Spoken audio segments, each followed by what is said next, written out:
समाजमनाचा वेध आणि आपुलकीची सेवा देणारे आपले न्यूज चॅनल एरळा न्यूज। मनुष्य जीवनात पैशाचा माज जास्त दिवस चालत नाही। प्रत्येकाने मिळेल ते भुंजन खावे, जास्तीची हाव चुकीची असते। आयुष्य क्षणभंगुर आहे।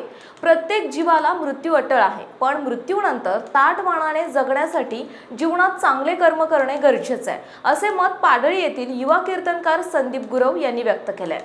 खटाव तालुक्यातील निमसोड येथील आदर्श माता श्रीमती सिंधुबाई बबनराव भांदिरगे यांच्या तृतीय पुण्यस्मरण दिनानिमित्त आयोजित कीर्तनात ते बोलत होते। हरिभक्त पारायण गुरव म्हणाल्या, माणसाने दुसऱ्याचा द्वेष केल्याने जास्त त्रास होतो। जीवनात पैशापेक्षा माणुसकी महत्त्वाची आहे। सुख समाधान मिळवण्यासाठी पंढरपूरच्या पांडुरंगाला शरण जावा। समाजासाठी काहीतरी चांगले काम करणाऱ्या माणसाच्या मागे खंबीरपणे उभे राहा। प्रत्येकाने आई वडिलांच्या बरोबर वडीलधाऱ्या लोकांचा सन्मान करावा।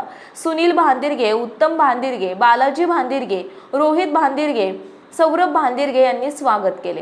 कार्यक्रमास युवा नेते शशिकांत मोरे, महेंद्र दिगंबर देशमुख, संतोष देशमुख, श्रीकांत देवकर, रतन देशमुख, महावीर देशमुख, सुभाष कोकाटे, विजय भाडुळे, सयाजी पुजारी, हनुमंत पवार, मोहन पवार आदींसह महिला आणि ग्रामस्थ मोठ्या संख्येने उपस्थित होते।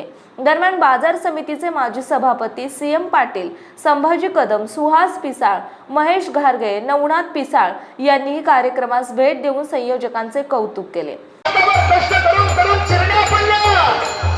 स्वतःच्या हातावर चिरा पाडून तुमच्या आमच्या हातावरच्या रेषा व्यवस्थित चालवल्या, तिचं नाव आई आहे माझा।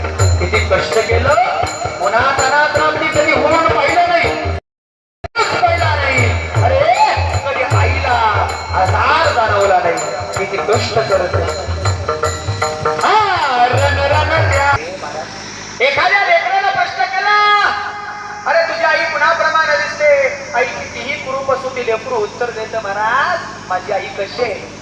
शुक्राची चांदणी तू ग, चंद्राची पोर ग, शीतल तुझी छाया, मला हवी जीवन भर ग तुझ्या शीतल। ज्या दिवशी घरातली आई गेली त्या दिवशी दुःखाचा डोंगर तुमच्या आमच्यावर कोसळला। ज्या दिवशी बाप गेला त्या दिवशी दुःखाचा डोंगर तुमच्या आमच्यावर कोसळला। आणि ती आई एक वेळ स्वतः उपाशी राहते, पण पोरांच्या पोटाची खळगी भरते, तिचं नाव आई आहे महाराज। तिच्या अंतरंगात लाभ नाही, फक्त प्रेम आहे, तिचं नाव आहे महिला मंडळ। सोपं विचारू, मला सांगा तुमचं माहेर कुठपर्यंत? बोलत चला महिला मंडळ माहेर कुठपर्यंत? जोपर्यंत माहेरातला आई आणि बाप जिवंत तोपर्यंत। ज्या दिवशी माहेरातला आई बाप गेला, अरे भाऊ लक्ष्मणासारखा, भाऊ रामासारखा असला तर ठीक आहे, पण भाऊ जर चांगला नसेल ना, तुमचं माहेर संपलं म्हणून समजा। जोपर्यंत तुम्ही माहेरला जाता, जेव्हा माहेरहून परत येता, तुमची आई तुमच्या जवळ येते, अगं ताई ऐकलंस का ग, माझ्या जवळ तुला देण्यासारखं काहीच नाही, जाता जाता हे 4 लसणाचे कांदे, 4 कांदे घेऊन जा ग ताई, तुझ्या संसाराला होतील, अशी म्हणणारी या कुटुंबाची आई आज निघून गेली महाराज। लक्ष देऊ नये का? ज्या दिवशी आई जाईल, ज्या दिवशी बाप जाईल, दुःखाचा डोंगर तुमच्या आमच्यावर कोसळल्याशिवाय राहत नाही। आणि स्वतः उपाशी राहते, घरी काही खायला नसलं ना, आणि जेवढं आहे ते मुलांसाठी परतून देते, स्वतः तांब्यावर पाणी पिऊन उपाशी पोटी झोपी जाते, तिचं नाव आई आहे। पण आई आणि बाप नावाची दैवत जपा। खूप कष्ट केलं त्यांनी तुमच्या आमच्यासाठी महाराज। परिस्थिती आज एक कुटुंबाची अशी झाली, आई बापाला बंगला आहे, पोराचा बंगला आहे, पण आई बाबा वृद्धाश्रमात राहतात, मंदिरात राहतात, ही परिस्थिती आहे त्या कुटुंबाची।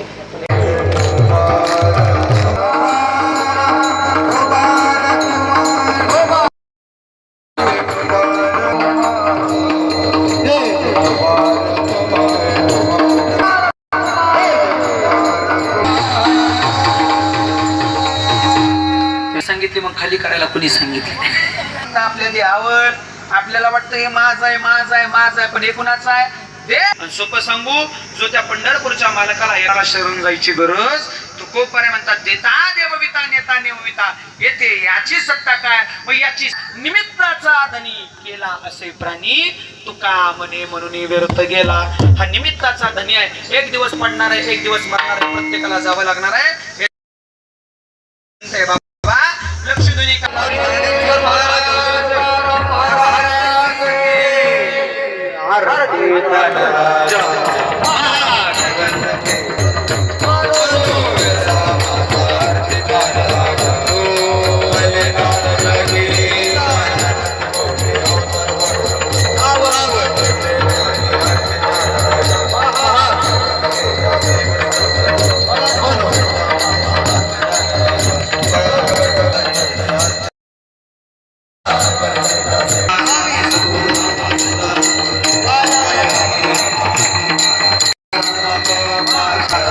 स्वामी सद्गुरु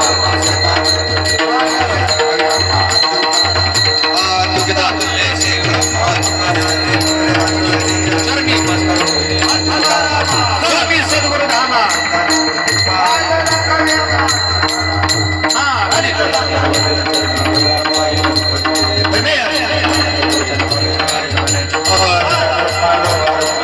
प्रतिनिधी शरद कदम. आपल्या भागातील महत्त्वाच्या बातम्या पाहण्यासाठी आजच आमच्या एरळा न्यूज चॅनलला यूट्यूबवर सबस्क्राईब करा आणि बेल आयकॉन प्रेस करा.